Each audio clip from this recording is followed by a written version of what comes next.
Ninja and Flannel. Today we're going to release something to the public that I've kept private up until now, and that's what my true name is, and it is Bond. James Bond.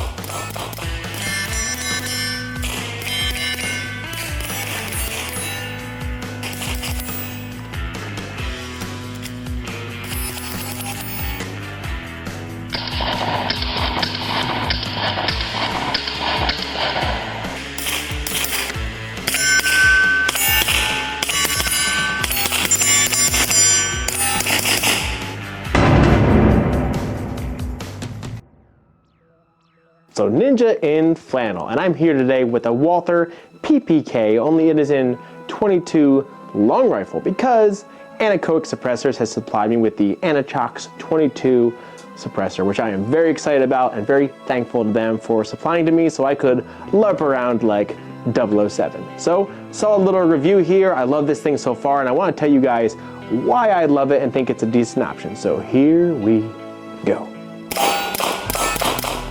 So, we're going to get right into this review, but first we're going to do something very important, and it's get out of this ridiculous outfit. So, much better. Now, make sure you subscribe to the channel, drop a like to this video, and drop the most ridiculous comment you can think of down below. It's always kind of fun there with what goes on in the comment section. So like I said before, I have the Anachox 22, a lot to say. I've been shooting this for a while. I like it quite a bit. For a lot of different reasons. There are some things that you may not like, but you have to find out later here in the video. So we're just gonna get right down to the review and how I feel about this bad boy so far. So number one, we have the cost. Now, surprisingly, this comes in at only $4.99, which is actually not bad. Very competitive for the market, especially for what you are getting. On that note, I'm gonna have a link in the description of where you can find this to read specs on it and stuff like that. And that'll be on my website, where you also can sign up for my email list, where I like to list a lot of things that I personally use and buy. On that site, you're also gonna find a discount code for this, which I can't really say on here, but it'll give you 20% off. So check that out if you're interested in these. Number two. Now, the mobility of this can is actually very good. When you put it on your pistol, you almost can't tell much of a difference when it's on or off. It only weighs in at 2.8 ounces, which is pretty fantastic, to be honest. Realistically, when you're shooting, you actually really can't feel the weight on the front, and any weight you do feel slightly, just kind of, it just fits good. It melds right into your recoil management and stuff like that. Works really well. Overall length is only 6 inches right on the dot, which is pretty much in the ballpark of most 22 cans, and then the diameter is only 1.1 inches. So at only 2.8 ounces and those other specs, this is a really excellent concealable size. Not that you're gonna conceal a can, but if you wanted to, all James Bond style, you could. But the overall mobility and size of it is very nice, and this doesn't have to do with mobility, but the threads in the rear are actually 1/2 by 28, so this will work with pretty much any 22 barrel on the market, unless you have something weird. But for the most part, this is gonna be compatible with everything you're gonna put it on, and super lightweight. Number three, we have durability. Now, honestly, this is so stinking lightweight. I thought it was really gonna be weak sauce, to be completely honest with you. But the housing is titanium, which is really cool. The blast baffle in the front is actually STA 1000 titanium, which is pretty sweet. Then the rest of your baffles are aerospace grades T6, 70, 75 aluminum.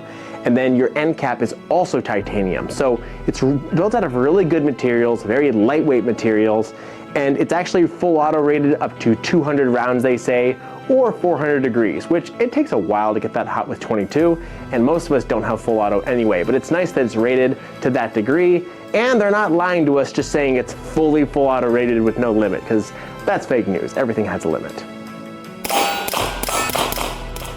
Now, this video is actually produced by Baker Marketing Firm. If you notice the higher quality, better editing that doesn't look like I did it, that is why. So if you're a fellow content creator or a company who needs good media and improve your weak sauce videos, no offense, there'll be a link in the description where you can contact them, check out their website. Really cool company, really cool guys who run it there, and check them out as well. Number 4, these are fully serviceable. If you're watching this, you're probably familiar with the concept, but if you're not, that means that the end cap can actually pop off. This fancy tool that they do give you with your can. You can pull this end cap off and you can take all of your baffles out for cleaning. Now, on that note, with the cleaning, if you're familiar with carbon buildup and stuff like that, they do get filthy, as you can see here. And then this is a decently new suppressor and they are pretty nasty. Now, if you look at these up close, the front one is basically still clean, and that is not dumb luck. That is because I am using True Blue Lubricants suppressor syrup. They did send this to me for free, full disclosure, but I will tell you if it actually sucks. Now, what this does is this creates a kind of barrier of sorts. It's very mystical, where it actually prevents carbon from bonding to stuff. So if you look at these, especially towards the front, I can take this rag, wipe it off, and your baffles are basically brand new. And if you spend any amount of time shooting 22, you will know that 22 is filthy. And being able to wipe this off like so is pretty awesome. So check that out, True Blue Lubricants.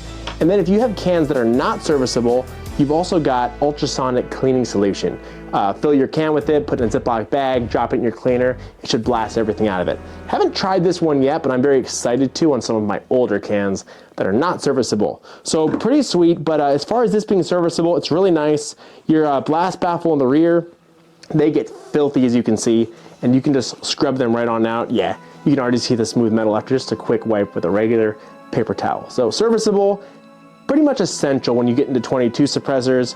Other cans not as important, but 22, it's a must-have. Number 5, sound suppression and flash suppression. That's why I'm here. Decibel reduction is actually fantastic on this. You're getting close to about 32 decibels in reduction on here.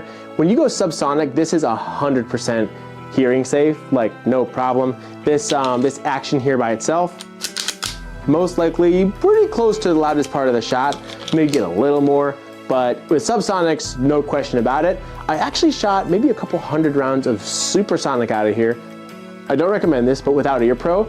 And the reason I didn't use ear pro was because I forgot, and it did not hurt my ears enough to remind me. So keep that however you want. I don't recommend shooting supersonic ammo without ear protection because it can get your hearing over time. But this does a really good job suppressing it. And then you'll see in some of this footage here, the flash suppression is not bad. It's only 22, yes, but even with the supersonics, you get a little bit. In subsonics, no flash pretty much at all. It pretty much just stays dark. And that's really what you're asking of a can. You're asking it to survive, you're asking it to suppress flash and to suppress sound, and then you pretty much can't ask for much more than that. So all in all, this is a really sweet can, and I'm going on a little tangent here that a 22 suppressor is pretty important. Now, for one, training with 22 is a big deal. A lot of times if you tune your rifles right, they don't shoot much different from 5.56 to 22. So you can actually get a lot of training in, save a lot on ammo, and you might as well do all of that suppressed because it's just straight up better if we're all honest with ourselves. So the 22 can in and of itself, you definitely should get if you're training with 22. And this one I think is awesome. I'm a huge fan of it. Like I said, there'll be a link in the description where you can find it. Coming up next, I'm gonna have the Anechoic 30L, their big 30 cal can. So keep an eye out for that upcoming video. When it's posted, I'll have a little tab up here somewhere where you can get a little shortcut to where that video will be at. And that's pretty much it. Hope you enjoyed the video, and farewell.